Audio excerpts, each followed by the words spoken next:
the video starts, make sure you follow our socials in the description and subscribe so you never miss an episode. Welcome back to your Beat Podcast, people. Back again for the first time in about 3 months. I do apologise for the delay, but I've got a busy life and I've been watching the greatest football team in the world become treble winners. Here we go.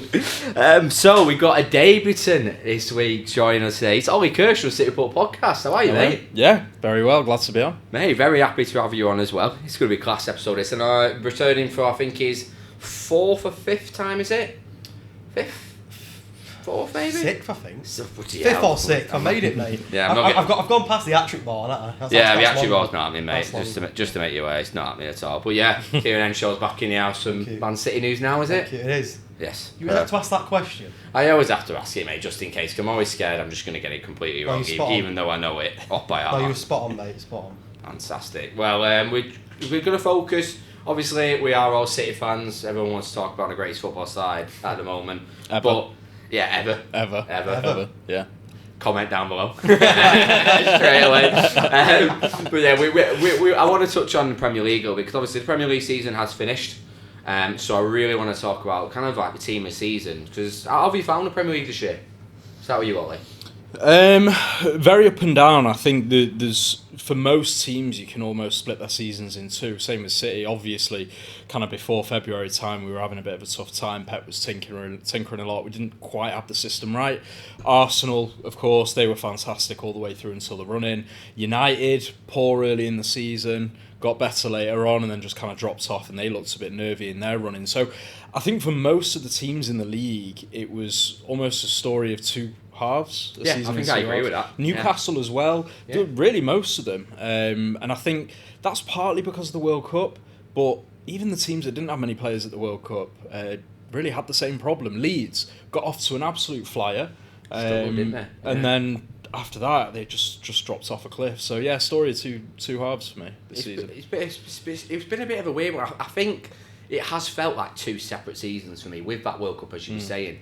It's like it's just been... And the World Cup for me, I sometimes I forget it even happened. I just feel like it was just such a weird time to have it the first time. Yeah, because we obviously did that podcast on it as well. Yes. And by the time we did that, City were, second? We'd have been second or third, wouldn't we? Yeah, 'cause it was November, December time. Yeah, so which seems like a lifetime ago now. Because you say, we... didn't even play with that system, we started the season in July, didn't we? Community Shield in July. And we're in June, and it's been literally an 11-month season, hasn't it, really? Which is... crazy. And I think, like you said, I think the World Cup's had a massive part to play. We were awful, I think, up until, like you say, I think it was February, wasn't it? We were really below. But we were second. We didn't. Yeah. I don't think we dropped out the top two all season. No, Arsenal were. We were.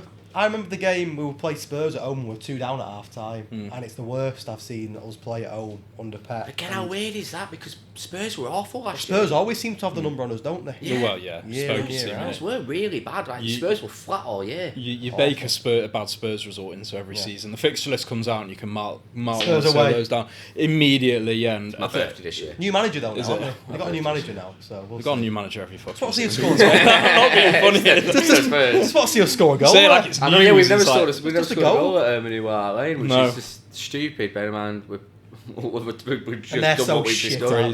Yeah, it's weird. It's crazy. So like out of like the teams, obviously everyone's been focusing on sort of like the City and Arsenal sort of all the way through. Is there any like surprises from you in regards to different teams this year that really stuck out at you? Start with you, Ciaran. I think Brighton and Brentford obviously have gone... I won't say gone under the radar. I think they got under the radar up until the end of the season and people started to realise, fucking hell, these are the decent sides, aren't they? Yeah. Obviously Newcastle, but I think Newcastle, to be fair, have gone under the radar in terms of the fact they haven't spent much money, have they? No. And that's a scary thing. They missed out on third just, didn't they, in the end, and come fourth. They haven't really spent a lot of money. And the scary thing is they're probably going to go out this summer, and I think they're doing it the right way, aren't they? They're not going to splash 500 million in one summer. They're going to gradually build. I think there's talk of Barella going there. If they get him, that'd be a joking. If they start, surely world football is not going to let Barella go for just 50 million.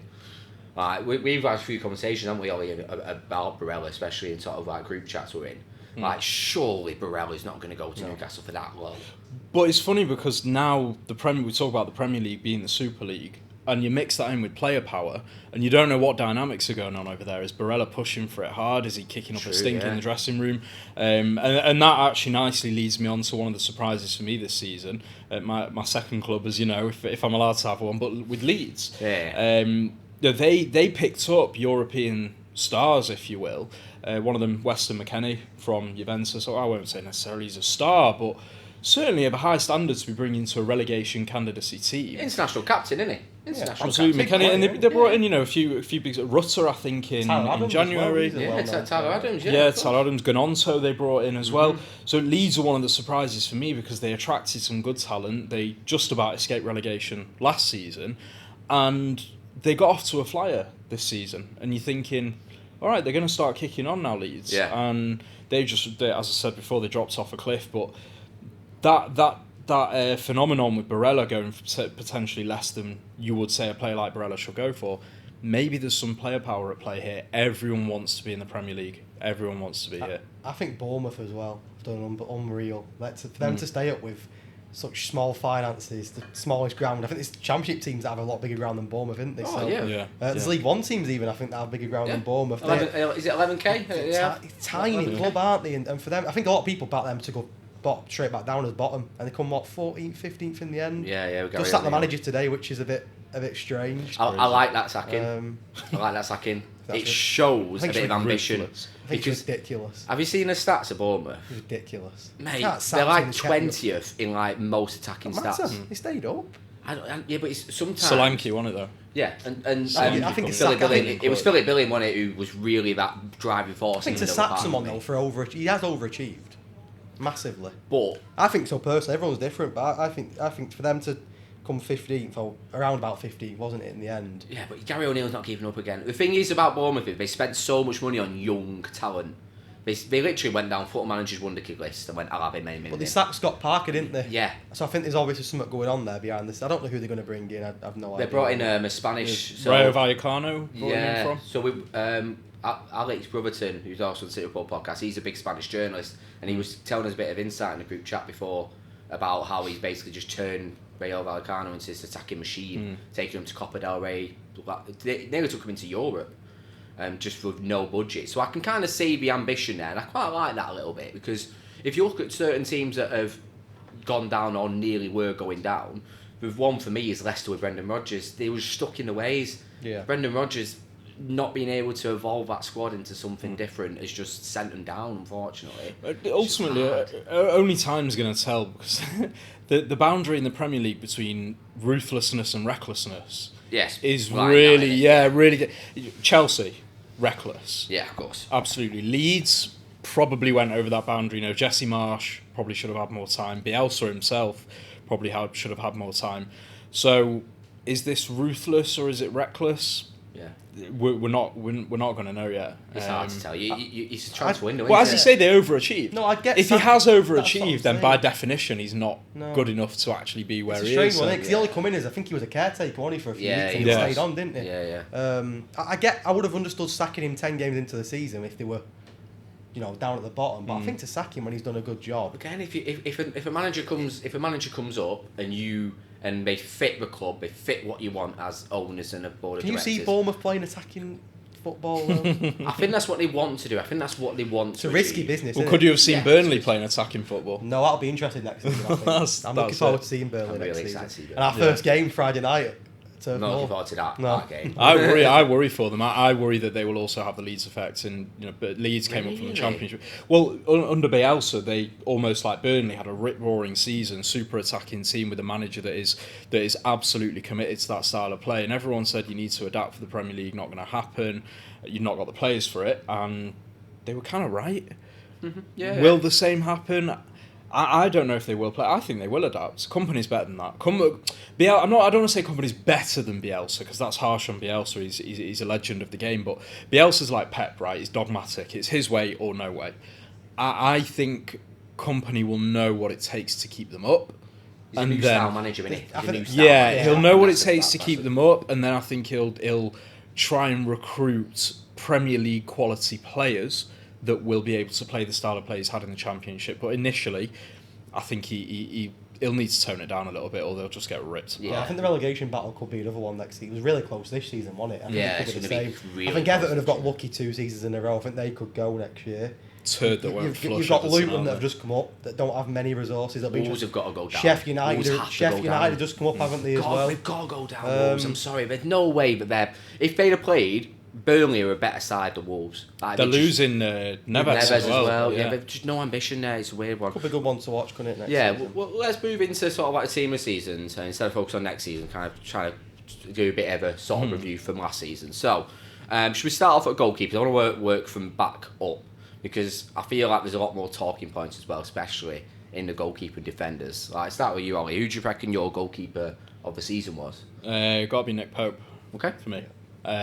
But again, funny one, because he almost had the same as the rest of the Newcastle defence, a season of 2 halves. Newcastle at the back were absolutely phenomenal up until, I think it was around February or March, wasn't it? And then they didn't keep a clean sheet, or kept 1 clean sheet in 11 games in the running, something like that. So I'll give Nick Pope his flowers. And obviously, when it comes to clean sheets, goalkeepers aren't the only ones responsible. Hence, David De Gea winning the Golden Glove, because they're now trying to offload him and he ain't that good. This obviously, I don't think you can really always blame goalkeepers for not keeping the clean sheets. So, Agreed. Yeah, Pope for me, he's just a giant for Newcastle. He reminds me in a sense of Joe Hart when we were on our come up. Yeah, in that he just kept things stitched together at the back. He was leading from the back. Solid. He's very solid. Yeah, I just love that Newcastle back line with Pope as well, counting him as well. And obviously with Burns, Shaw, Botman, they're a great, solid defensive unit. And I think Pope should, not necessarily because he was outstanding, I don't think there are particularly many candidates for goalkeeper of the season. Ederson's best performances were reserved for the Champions League. Alisson just wasn't great this season. De Gea was his usual self, saved them a few times, otherwise howlers. So I think it's partly by default for there being a lack of competition. You could maybe shout out Sanchez before he got dropped for Steele with Brighton, Raya for Brentford, but he's probably the best of the bunch for you. Yeah. Would you agree, Kieran? I was going to say Nick Pope. I completely agree. I think he's been a big part of Newcastle's success this season. When you've got a solid goalkeeper, it's your foundation, isn't it? You have a good goalkeeper, you have a strong foundation. I think he was good at Burnley. He was a very good goalkeeper for Burnley for a good few years. They got him for a bargain as well, didn't they? I might even been a free. I don't know. I don't think it was a lot of money they got Nick Pope for. It was like 8 million. I think it was things about 8 million. So pennies, really, isn't it, for a top quality goalkeeper that never really makes a mistake. I think he got sent off against Liverpool, didn't he, when he come rushing out of his area? Yeah, no, but it's one That's game what I'm saying. That's what I mean. He's very rarely makes a mistake. They ended up with Loris Karius in the cup final. He did all right, to be fair. City legend Loris Karius. But I would shout out a couple. I think Bernd Leno for Fulham has gone under the radar massively. Yes, good shout. And Emi Martinez, of course. I know he won the World Cup with Argentina, but Villa have had a really good second half of the season, and he's a top keeper, isn't he? I think when you do what you do for Argentina, I always think when Martinez now saving the World Cup final that he made right at the end. Iconic. It's iconic. But I don't want to base it just off his performances for Argentina, but even for Villa, he don't really make many mistakes. He seems to be very solid. So I agree with Nick Pope, but I think, to be fair, it's been a good 7-8 keepers that have had good. I don't think anyone's been outstanding this season. It's been a lot of also, I mean, there is no clear answer. 7, 8, 9 good goalkeepers, aren't there, this season? Yeah, definitely. For me, it would have been Alisson, though. I think personally, I stand by. I've said it for years. Alisson's best keeper in the world. I don't think anyone's near Alisson personally, and I just think that Liverpool would have been so further down without Alisson. Like within the first 3-4 months of the season, he was single-handedly, him and Salah were the only 2 players performing in that team. And he was pulling out worldy performance after performance. He's good at the ball at his feet. He's good at everything. Like, he is the best keeper in the world. There's a reason why Ederson has had so few caps for Brazil, and that is because of that man right there, which is a shame for Ederson, who's a really good keeper in his own regard. He's just. But the funny thing is, if Ederson and Alisson played for Spain, Ederson would be the number 1. The hater didn't get Interesting. sniffed, Yeah. didn't get put in the squad. No. I was just saying, but if you move into that style of play, it's style of play. if you move into that style of play, then absolutely. But as a traditional goalkeeper, what I like as a keeper, well, Alisson's a better goalkeeper than Ederson. I completely agree with that. I just think he's had a bit of a better year. But again, I'm not going to be like. When you say Nick Pope, not saying, not shocking. I wouldn't have Alisson over Ederson for City, though, because I think Ederson suits City style of play. Of course. Let us know down below as well, because I'm sure it's going to be very similar sort of answer. I'm not seeing a huge sort of no controversy here, is there? No. So, are we all going back 4? I'm going back 4. Yeah, I think you've got traditional. Back 4. Yeah. Should we start full backs then? Yeah, I'm sticking with Newcastle. I think Kieran Trippier's been the standout right back this season. I'd agree with that. I can't disagree. I don't think will anyone disagree with that. It's very difficult to pick anybody else. Again, I think there's been good right backs. Again, it's one of them where there's been quite a few. I think Trippier's a standout for me. He's just solid, isn't he? What he does, never really makes a mistake. He's good going forward. He creates goals. He scores goals. Oh, he's an FPL legend. He is, isn't he? He's brilliant for England whenever he plays for England. He's always had a good career. He's never really had a bad game, I don't think. City Academy, wasn't he? Yeah, City Academy. Yeah, went to from Bury. Bury. Yeah. I just think Trippier, like you said before, the Newcastle back five, really, including the keeper, have just been. They gave him the freedom of the town, after the was it the World Cup? Oh, when he scored in the semi-final. Yeah. Berry Council gave him the freedom of the town. Class. Gary Neville. I respect that. I don't think Gary Neville was too happy about that. Class. Because he does not have freedom of the town. What do you think about left back then? For me, it's only one answer again. It's got to be Nathan Ake, isn't it? Nah, this is dangerous now though, because we talk about a traditional back four.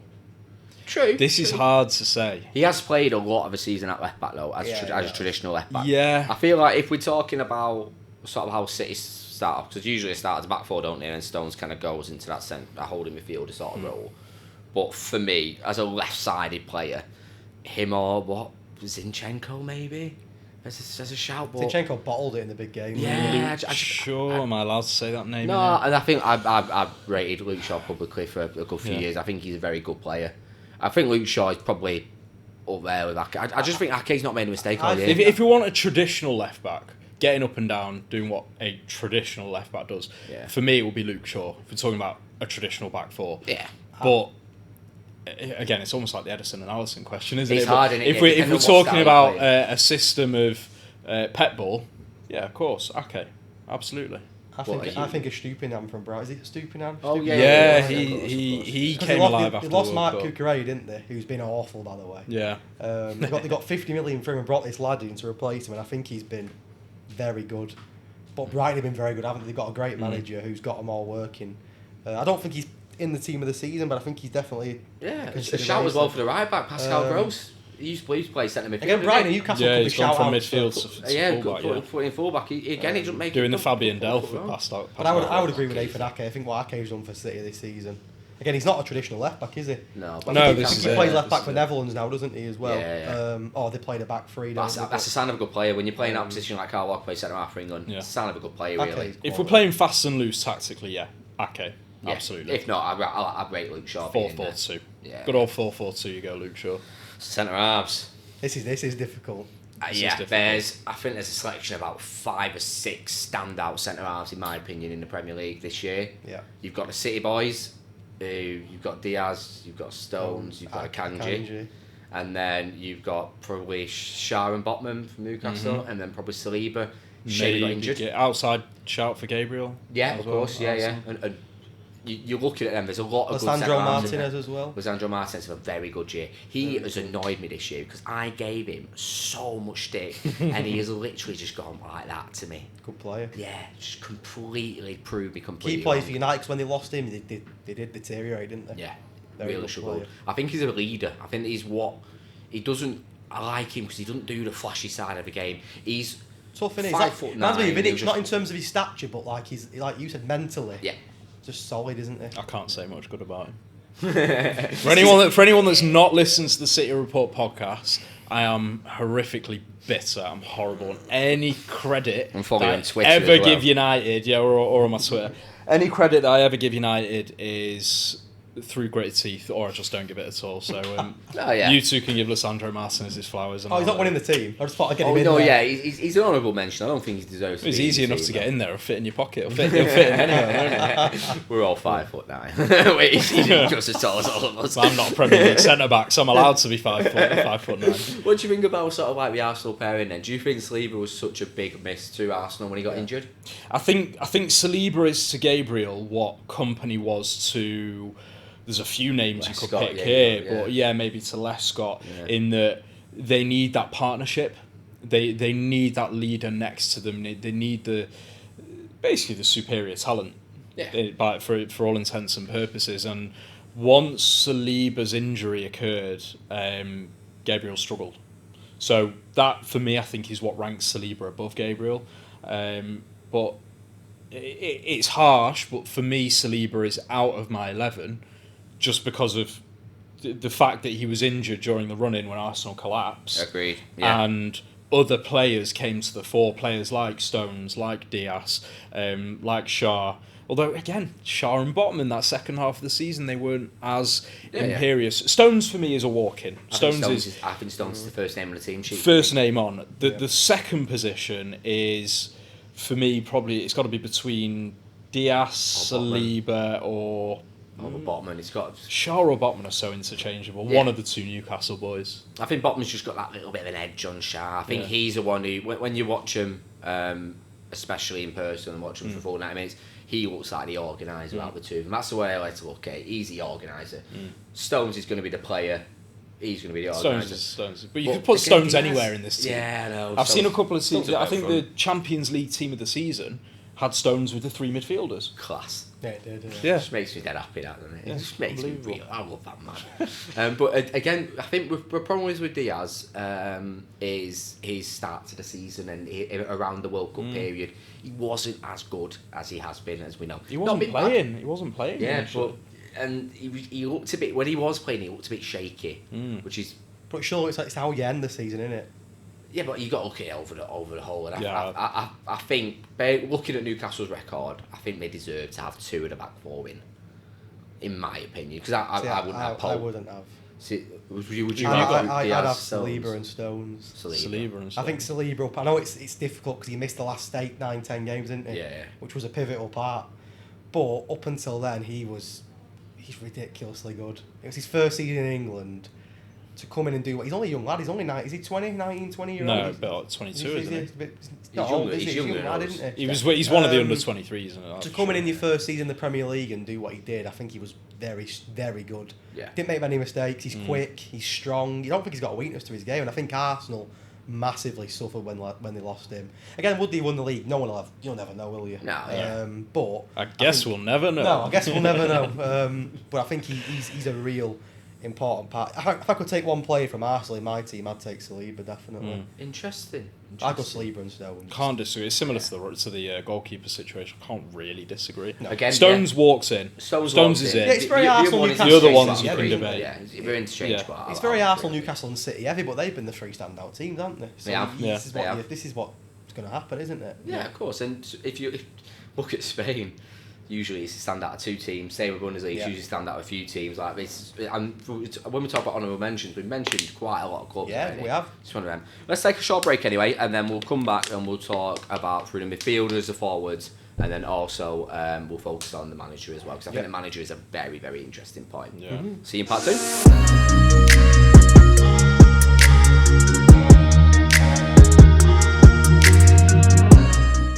Welcome back to part 2, people. Nice little break there, and we're going to jump straight into the midfielders. So, have you gone 4 midfielders? Have you gone 3? Have you gone 2? What do you reckon? I've gone 3. Yeah. See, I've shoehorned a diamond in. Narrow diamond. I've shoehorned a narrow diamond. Just because you'll see why with my attackers. But yeah, I've controversially gone no wingers in mine. No wingers. Yeah, so I've shoehorned in, Okay. and I've gone 2 older midfielders and 2 sort of floating cams, like the FIFA meta in 22. 4-2-2, and let the 2 float a little bit. So I think there's one name on everybody's lips who has to be in team season. That's Rodri. Romeo Lavia. No, hey, good lad. He's a good player. He is a good lad. No, yeah, Rodri. Easy, innit? Yeah, I mean he's just the best holding midfielder in the world, if not ever. I can hear somewhere south. Keyboard. It's a keyboard. Arsenal fans, getting upset about Thomas Partey, and United fans also somewhere down south getting upset about Casemiro. Fuck off, Rodri. It's fair, Casemiro. He is. No. But no. No But, way. okay. I understand. Gritted teeth. Yeah, Casemiro's a great player, Yeah, but firstly, he's a fucking liability. agreed. 8 games suspended this season, or 9 games, including some big games. Didn't deal too well in high pressure situations with City as well, especially FA Cup final. But he's just not on Rodri's level, man. He's a good player. Yeah.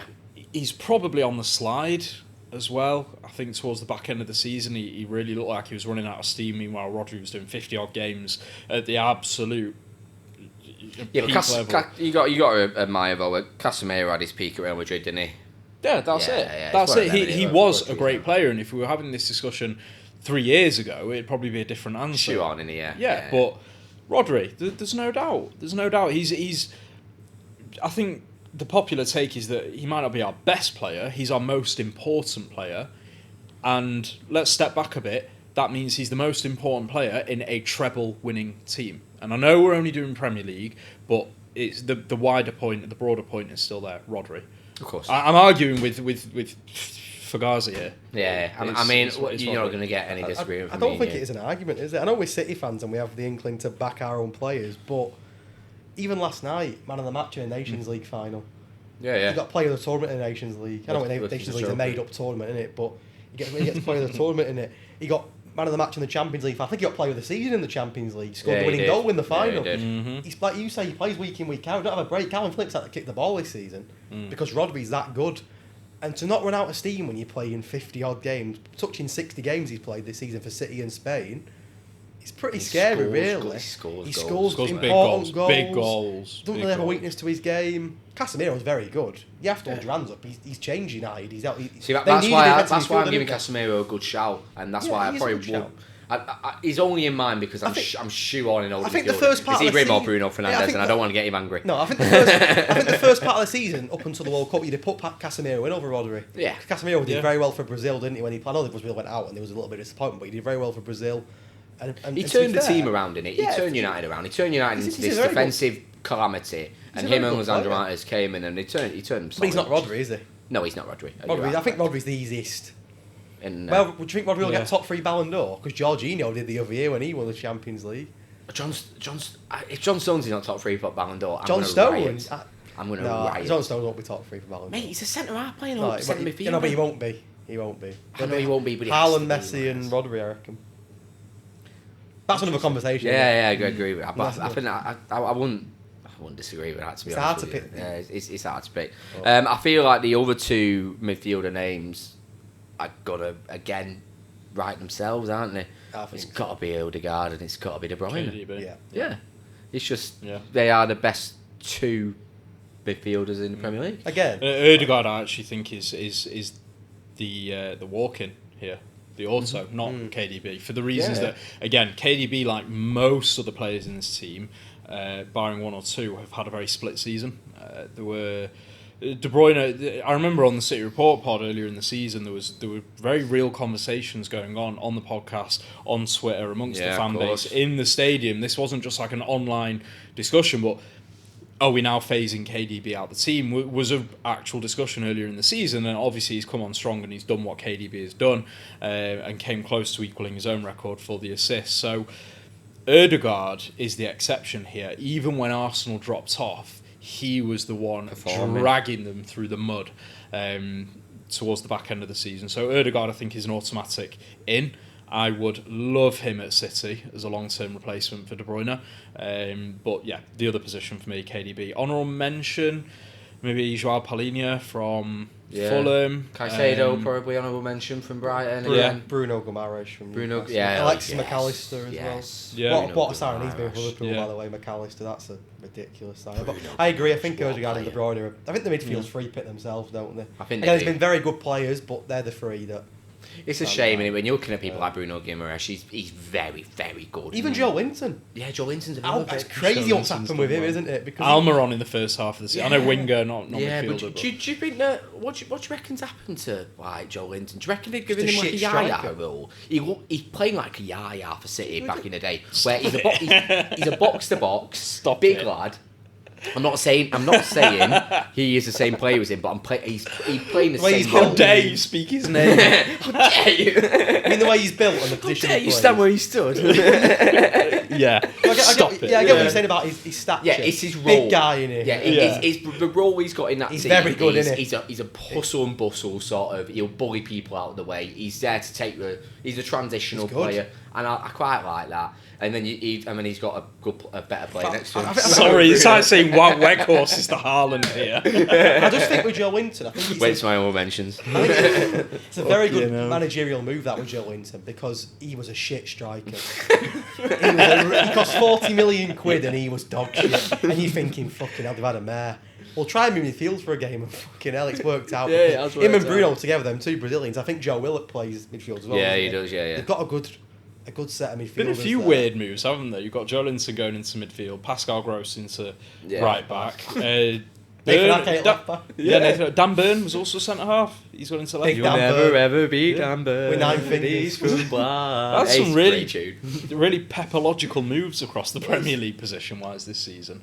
And funnily enough, this season's been weird. You've gone without wingers. Yeah. Before we get onto the wingers, you've gone without wingers, and I've had struggles picking my wingers, and there were no real standouts. This season, bar Haaland and Kane, has been one for defenders and midfielders. Agreed. It's the defenders and midfielders this season that I think have taken the limelight, whereas usually it's all about the front players. Not the case this season. I like that as well. I love a good defence. One for the purists. Yeah, I love a good shithouse Brexit means Brexit football, just clatter someone if I get near you. I do love that. And seeing teams like Newcastle defending a proper way, and even like Arsenal were shambles in recent years defensively. Good side. Goes to show what 2 or 3 players can do, innit? I know United have conceded quite a fair few goals this year, but at times it was solid. City are just, as the chant goes, the best defence in Europe. Yeah. Probably one of the best defences we're ever going to see, ever. It's special. I do like that. Even you look at the, I know we're doing Premier League, but you look at the final against Milan, we had to dig in because we were under a lot of pressure. We've had a few games like that this season. Loads of games like that. They've had spurred that conversation of, is this the most complete team? Yeah. ever had? Whereas years ago they did a flat, wouldn't they? Yeah. How many times have we crumbled and we had shootouts against Spurs and Liverpool and Monaco as well was the same, wasn't it? Whereas City now, I think have got to that, they have got to that stage now where they can manage games. I think that was the key this season. Yes. A few years ago against Milan, we'd have crumbled. We'd have crumbled against Milan. We used to have to see out games by keeping hold of the ball. Yeah. And if we lost the ball, we were in big bother. If you score 3, we score 4, and that was we were happy to see out a game off the ball, which is a massive difference. And I think that's been the case of a few teams this year as well. Do you think next year it's going to remain quite similar, as in like defence are going to overtop attack, or do you reckon it's going to evolve again? Swings around. There's no World Cup is it next year, and I think that could play its part. Yeah, I suppose if you've got a player, it was very like much Kane it was stop-start, weren't it? Straight on and there, I think this year you're playing it's a much shorter season, isn't it? Because obviously there's no competition in the middle of it. Yeah. But only time will tell. Of course. Well, shall we move on to attackers then and finish the team? This is the only reason why I've gone for I'm very narrow weird formation. But yeah, I can't not have Harry Kane in my team. I can't do it. He scored was it over 30 goals? He's low key had an all timer season. He's freaking it for a shite Spurs team. Yeah, for a shite Spurs team who have had nothing. Like Son's been awful. Kulusevski's been okay, good in parts. That's all you can say. And apart from that, the creative spark is just not there at Tottenham anymore. And then you've got Harry Kane. He's dropping deep. He's playing the ball. He's assisting. He's literally creating that whole move of how Tottenham play. And then he just hits the ball very hard in the back of the net. Which is the same as my other striker. Like Haaland. Yeah. No, well, Kane's one of my honourable mentions purely for the fact that I've gone with a conventional winger 4-3-3 with the wingers. Yeah, but I'd have no qualm swapping either of my wingers for Harry Kane. I kind of feel for him because he missed out on that move to City. Yeah. Cheers, Charlie Kane, and then Haaland's come in and just completely obliterated the records and. Kane deserves more credit than he's had. Look, he's getting plenty of credit, but ultimately, his all-timer season has been eclipsed. Yeah. But it was an all-timer season, and if it wasn't for Haaland, then it'd be what in one of. If you were to make a team of the last decade, then this Kane season would probably have been in there, of course. If not for Haaland. So yeah, he's had a stormer. I completely agree. I think, like you say, Kane's outdone his own expectations this season because year out Kane does it, doesn't it? I think he won the Playmaker Award last year for most assists as well, which for a striker to get the most assists is crazy. But Haaland's got 8 assists this season in the league, which I think it goes under the radar massively. That's more than most midfielders get 8 assists. So Haaland added that to his game as well. I agree. I think Kane's just very unlucky that Haaland's been in the Premier League this season. But I think Kane will get his move this summer. I don't know where to, but I think he'll get his move, whether it'll be to United. I don't know. Daniel Levy's playing a very clever game. Only time will. I think he deserves his move. I think he deserves to win a trophy. Yeah, he's not going to win a trophy at Spurs, is he? If Real Madrid come calling, you go, don't you? Oh, and they've not got a striker. But what would you rather have? An FA Cup or the all-time Premier League scoring record? No, but he's got a chance of having a La Liga and Champions League. Well, this is the game that Levy's playing. I think Levy's, from what I last read a couple of weeks back, Levy said to him, you can go, but you have to go abroad. Now that leaves Kane in a situation where he has to either abandon Shearer's record, which he's maybe 2 seasons away from, or go to chase a trophy. I think Levy's hedging his bets that Kane's going to stay. Oh yeah, I think so as well. But does it show lack of ambition for Harry Kane? In my opinion, it does. If you're thinking about it, if you get the Premier League record, that will be broken. It will be broken. Whereas if Haaland will have it next season. But whereas if you win a Premier League or you win a La Liga, you win a cup, no one's ever taken it away from you. The fact of the matter is, Harry Kane could retire as England's all-time top scorer, the Premier League's all-time top scorer, a Golden Boot winner, World Cup. And have a worse career in Jamie Vardy. But never won a trophy. And that is just fascinating. That's crazy, isn't Respect it? Jamie He's got to Vardy. get him. He's got to move. But we're saying this every year about Harry Kane moving. He's going to run out of time eventually, isn't he? Yes, A 6-year contract with the hardest chairman in the league to negotiate with. But then if he moves to United, is he going to win a trophy? Is he a bit fit? You know, Kane? Yeah, is he a bit like footballing? No, but no. Is he a bit? Why are you signing a 6-year contract? It's a weird one, isn't it? It's a Why? weird. But apparently he had this gentleman's agreement with Levy, didn't he? That there was a release clause and Playing a dangerous game, isn't he? Well, Charlie Kane. This is the problem with the nepotism in football. With regards, look at the same Lionel Messi. His dad's his agent. Kane, his brother's his agent. Now it's nice that you want your family and Erling with Haaland's done it well because even though Alfie is his official agent, they have a representative who was Mino Raiola and now Raiola's firm. But with Lionel Messi, who never thought he'd leave Barca, and with Harry Kane, they've given unqualified people effectively control over their careers. Agreed. So when it came to Lionel Messi wanting to leave and he sent this burofax and it never happened, when it comes to Harry Kane trying to get out to City on a gentleman's agreement release clause, this is why you have the Mino Raiolas and Jorge Mendes in the world. This is why they exist. When people say they're just leeches, they're not. This is why these people exist, to stop these situations happening. So I don't think Harry Kane is necessarily thick. I think he was misguided at a young age, and he's been absolutely shafted by his brother. It's a shame, and it's such a big shame. Probably one of the greatest players of all time. He's going to just peter out if he don't get a move away. Never going to get It's Carabao very Cup, Spursy. Yeah, it's so Spursy. very Spursy. He's taking Community Shield, won in the lad. He can't even get one out. I know. Take anything, wouldn't Even he? West Ham have got a Conference League. You take one out, wouldn't it? Exactly. Look at Declan Rice, with celebrations from there, and he's now going to get a big. There's some shit players that have won trophies, mate. And Harry Kane's not going to get one. I know, it's mental. Calvin Phillips has won a treble. Cole Calvin Palmer's Phillips won a treble. Not saying Calvin Phillips know. is shit, by the way, but as in Calvin Phillips has gone from Leeds with very bleak prospects to City and played about 5 games and is holding a treble. Yeah, My star boy Rico Lewis has won a treble as well. I know. Yeah, man. So it's just, let's talk about the elephant in the room with Erling Haaland as well. He's broken every record there is to break. He's a freak. I've never seen anyone run like him. He shouldn't be able to kick a ball like he does, but he does. He's a joke, isn't he? Unreal. I don't think you can say much more, can you? The stats and the records speak for themselves. He's done everything, hasn't he? And he could score more next year. Yeah. Well, Do you he's only usually gonna get better. when you watch players, like for example, when you watch Lukaku at West Brom and Everton and United, when he's scoring quite a few goals, and you were like, he's not going to get any more than that, is he? He's not got in him. Erling Haaland just looks like he's Well, he had a tough end to the season, didn't he? I think he only got 1 in his last 9 games. Yeah. Yeah, he has. He scored over 50 goals. Which is ridiculous, isn't it? He got 1 in his last 9 games, but still scored 53 goals. Next which is season just- he'll do 60 and say it was on purpose. He still wanted a But record. I think he made a point himself, though, when they asked him about that. And he said, well, I got 2 assists against Arsenal in the biggest game of the season, which he did. You know, he chips in with assists, like we said earlier on. He doesn't just score goals.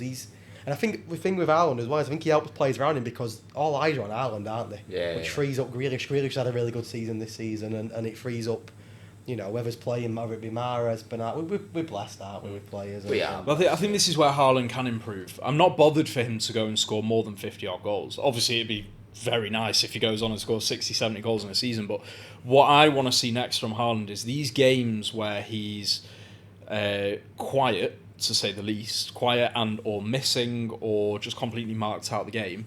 I want to see him develop a way that he can get himself into the game, whether it is dropping deep and taking on more of a Kane role, whatever it is. Listen, I'm not paid to have the answers here. That's for him and that's for Pep Guardiola to figure out. But I think that's the next step from Haaland, to be able to be effective every week, rather than score 3, score 4, score 5, and then have a tough couple of weeks and then come back and score another 2. That's great. I want to see him develop his game to the point where every week we get something from him. Something. KDB. KDB, innit? He'll have a shit game and he'll... I worry for De Bruyne now. He's picking up a couple of... It's a serious injury he's got now by the looks of it. Yeah, I think the sun is setting. He's getting older now, isn't he? He's not going to be around forever. I think it could take someone like Alvarez now. I'm not saying Alvarez is Kevin De Bruyne, but Alvarez, to be fair, whenever he's played in that position, has done well. He come off the bench against Bayern Munich, didn't he? I think he set up a goal. I want to see more of Alvarez. I'm really looking forward to, because he's got we know what Alvarez can do. And Foden, when he came on in the final, had a good game, didn't he? Phil Foden when he came on. I think Pep's indicated that Foden will be in midfield next season. He'll be the man to come in. And when Alvarez plays, it's generally at De Bruyne's expense on the bench. So it'll be interesting, because they're not like-for-like players, but Alvarez... inspires a system change when he plays instead He's of... He's got a good engine, Alvarez. He doesn't stop running. He reminds me of Jesus at City. He just doesn't give up. It's Tevez. South Americans do, don't they? Yeah. They have a good engine on them. And I think, if you're going to see... Alvarez went very under the radar this year because of Haaland. I think he got nearly 20 goals, which is not a bad return for someone that played a lot of his games off the bench, didn't he? So, what do you reckon about sort of wingers then? Because you've both gone with wingers. Yeah. Like, who are your 2 wingers that you... If you'd asked me in March, I'd have said Grealish and Rashford. Rashford. He's a nice guy. Stop it. He is a good guy though, isn't he? No, Well... See, this is the problem with him, with Marcus Rashford, is I can't not like him. I hate United, obviously, but he just doesn't do anything wrong. He must have some really bad skeletons in his closet, because there's something wrong with him. There has to be. He can't be that perfect man. He can't be. He's a red. Yeah, I know. That as well. I mean, some City players are reds as well. Right, so... If you'd asked me in March, I would have said Grealish and Rashford. You asked me at the end of the season, I have to say Grealish and Salah. Because again... No Saka, no? No. Saka, firstly, had a shocking run-in. But even when he was on form earlier in the season, he went missing in the big games. Martinelli's better than Saka for me. I'm not sure he's better. And Martinelli had a He can go on TikTok. I think Martinelli's a better footballer than Saka. I think he offers more. This is my opinion. I think Martinelli did it in the bigger games as well. I know, but... Saka fluffed it. Fluffed it big time. Good, though, isn't he? He fluffed it. Of course he's a good player, but he fluffed it. Bottled it. They all did though, didn't they? They all bottled it, didn't they? But I agree that even when Arsenal were in form and Saka himself was in form, big game came around... Martinelli was the main man. Odegaard and Martinelli were the main. They turned up. Turned up. But in the next season, maybe different. We sat here now. They're only young lads, aren't they, Martinelli? They've got a lot to offer, haven't they? And it's scary how good them 2 can be. Arsenal got a good foundation there. They've got Smith Rowe to come back as well. He struggled with injuries. Jesus had a tough time with injuries, didn't he, as well? So they've got a good foundation, Arsenal. Need a striker. They need a striker. They need a striker. Grealish walks in. And people are going to be banging on goals and assists. He picked up on his numbers, raw output from last season, but again, he proved that he is so integral to how this team plays. Being able to recycle possession, he's got the pauser that Pep loves. He can control the tempo of a game. If we need him to drive forward, he'll drive forward. If we need him to pick up the slack defensively, he'll do it. And if we're running down the clock, there's nobody better in the world at winning free kicks, winning set pieces, corners, throw-ins, whatever it is. So Grealish walks in. Rashford out because of the running. Saka out because of the running and the big games. Salah comes in because of the running. He's a monster. He is a monster. And when Liverpool, as you said earlier when you were talking about Alisson, when Liverpool needed somebody to grab him by the scruff of the neck, they almost did it. Because United was slipping. They missed out in the end on the Champions League, but Salah was the driver. He came back again big time. So Grealish and Salah for me. I completely agree. There we go. I'm not disagreeing on Look at much. you two. No, you've got to find a question that's going to get us. No, absolutely yeah. blasted. No, I agree. I was humming and hawing about Rashford as well, and obviously Saka and Martinelli have been very good. Salah's just Salah. Salah, isn't he? isn't he? He's so Year in good. year out, he delivers, doesn't he? He's just he's relentless. Goals, assists. He's a monster. I think that's a good way of saying, but describing it. He's relentless. His mentality is always no forward. matter how bad forward. Liverpool are, he always digs them out the shit year in year out. He's probably the best Premier League winger of all time. Mo Salah. Probably. He's certainly up there, isn't he? Yeah. The funny thing about Salah is that he's the only player that when I see on an opposing team sheet, I am genuinely Thinking scared of. fucking hell. Yeah. Genuinely scared Big of. game player as well. Do you know player. who used to be like that for me? Gareth Bale. Yeah, When to an Bale extent, he's very similar sort of direct. You know he's gonna score. It's weird, isn't it? Not even sometimes you're like, oh, you know he's gonna get half a chance. Like Vardy, he's always gonna have half a chance. Salah always scored. Yeah. He's gonna score. Like, he just is. He's Mo Salah. Most players, whenever we line up against them, you think about the big threats in each team, whether it is Rashford, whether it is Saka, Martinelli, whoever it is that we're coming up against. Even against Madrid with Vinicius Junior, and you look at Walker, you think we have the tools to deal with player A, B, C. Salah is the only one that I look at, and I think we don't have the tools to deal with him if he's on his game. If he's on his game, he's doing something. And he fucks us up year in, year out. Yeah, he does. He fucks everyone He up. no, but us specifically. Yeah. He scores more goals against us than anyone else. He does it every year. Little fucker. But The only upshot with Salah is that he's getting on. Moving on about Grealish as well, moving back to Grealish, I just want to make a plea really to all you spreadsheet virgins out there. Just because someone doesn't score goals doesn't mean they're a bad football player, alright? Just accept it. He's very good. He's an integral part in our team. He's literally the reason why Man City play the way that we do. So just because he doesn't score, And he loves a goals, beer, doesn't he? Yeah, He fucking does. loves a beer. So stop being Super Jack, treble winner. wanking onto your laptops. What a waste of money, eh? Treble winner. Fantastic. And we'll end on manager then. We're coming to the end now. I mean, there's not many shouts, is there? You're looking. I mean, you mentioned Gary O'Neill as an honourable shout, didn't you? Yeah, Before, I he's an just honourable feel. I know shout. he's been sacked today, which kind of goes against my argument, but I think he just did a very good. Bournemouth, like I said earlier, Bournemouth were everyone's pick to come 20th. I think that's a fair thing to say. Don't spend a lot of money. Don't think they're a big stature, do they? Not a huge club. Did very well. Got some good results, and we're clear of relegation with a good 6, 7, 8 games to go, weren't they? Yeah. Which is credit to them because I thought they were going to go down. I think most people did.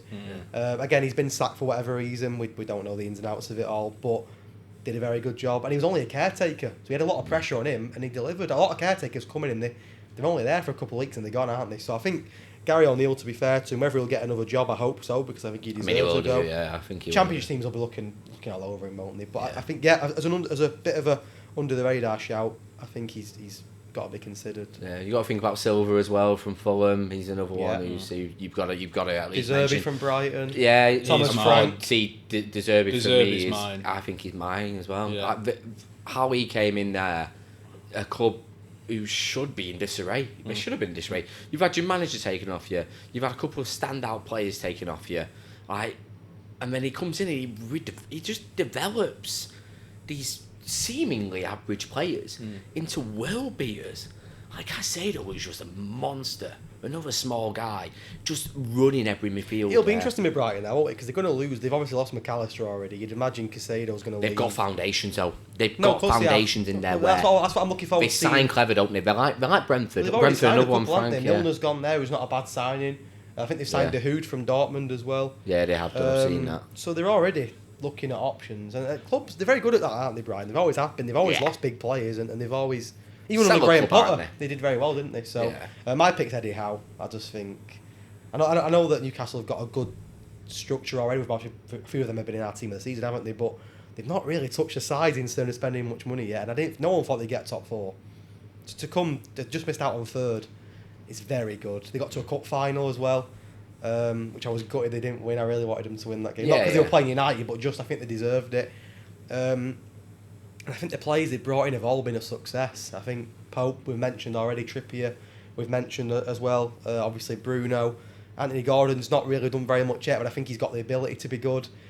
Disagree. Anthony Gordon, shit. Really? Really? I think Yeah, he's I only a think young he's lad, awful. he needs time. I think they go out and buy another 3 or 4, which I think they're very sensible, Newcastle. I don't think they'll break the bank again. I think it's a gradual build up progression for them. Gordon, to me, looks like he's got big move syndrome. And not because of the pressure, but the other way around. I think he's kind of got his big move and then slacked off a little bit. Yeah.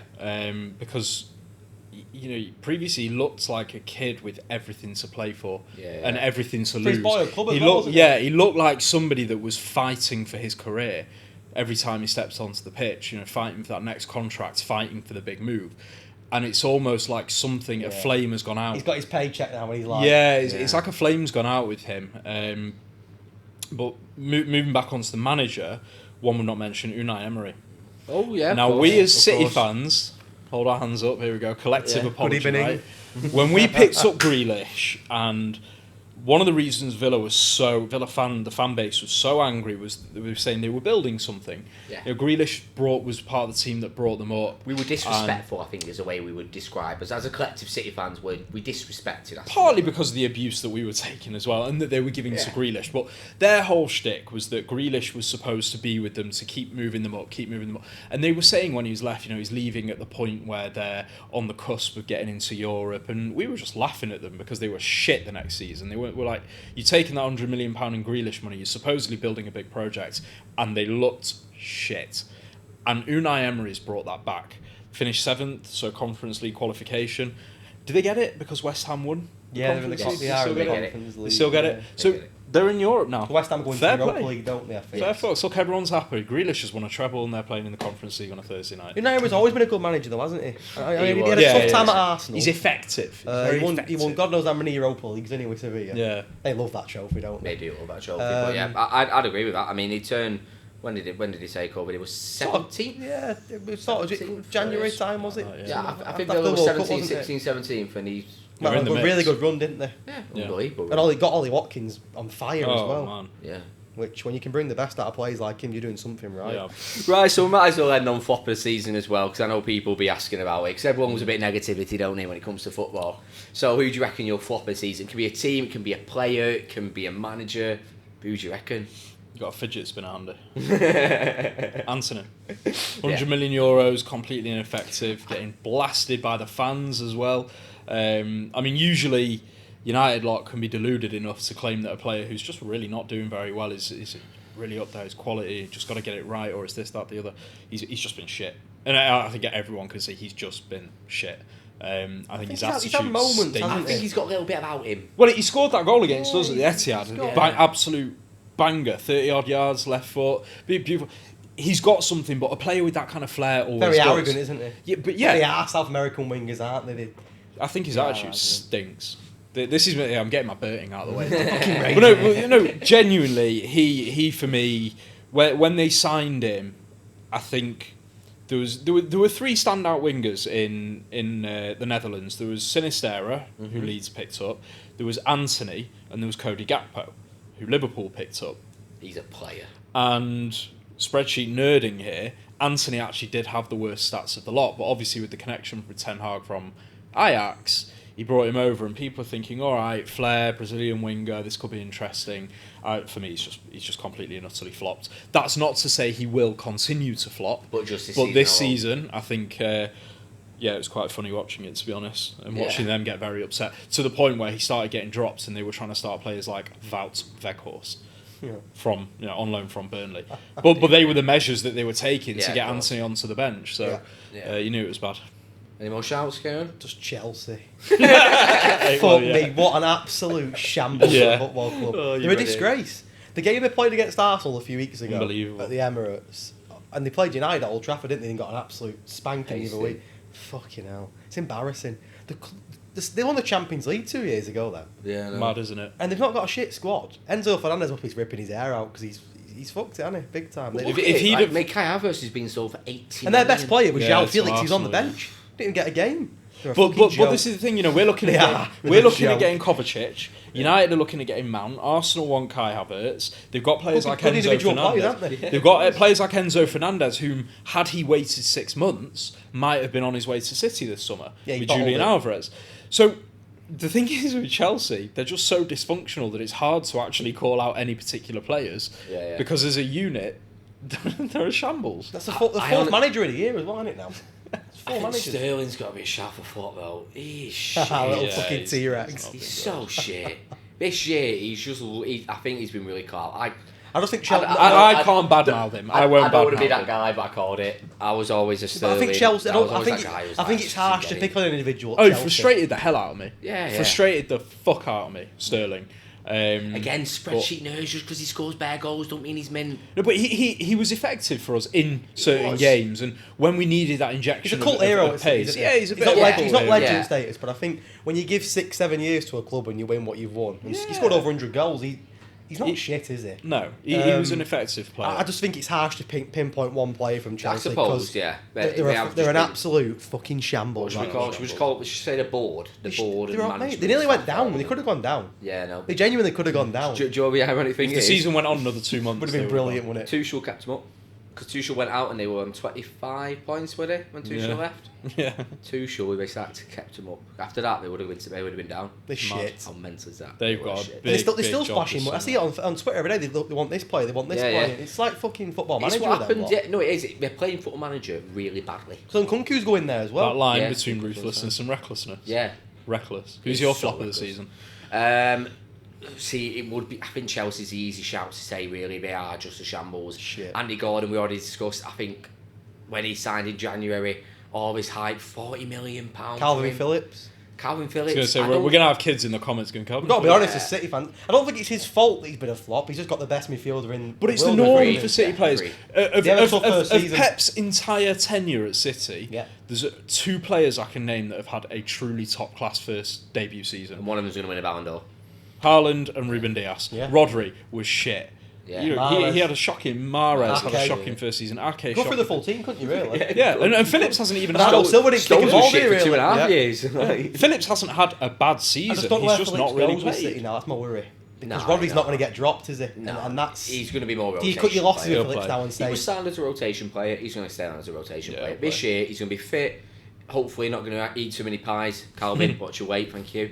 And just get straight. I say that as if Get him on here. Look at me. Look at me. Calvin Phillips in the prime of his life. But yeah, I like Calvin Phillips. He's shown glimpses, and towards back in the year. I know we're playing enough in games, but he still controls the ball well. You don't become a bad football player overnight. No, of course not. don't You also become a bad don't football get signed by Man City if you're a bad football player. agreed. In particular midfielders. If Sergio there is Gomez. one... Well... Nah, don't do Sergio. He's shit. No, That's Gomez not- Gomez was No. signed... No, stop it. He was signed... I'm not having that. Just Knew hard. that would work. Sorry, he just ruined Copenhagen for me. He was signed as a CFG player, and just because of No, yeah, circumstances... He's won the treble.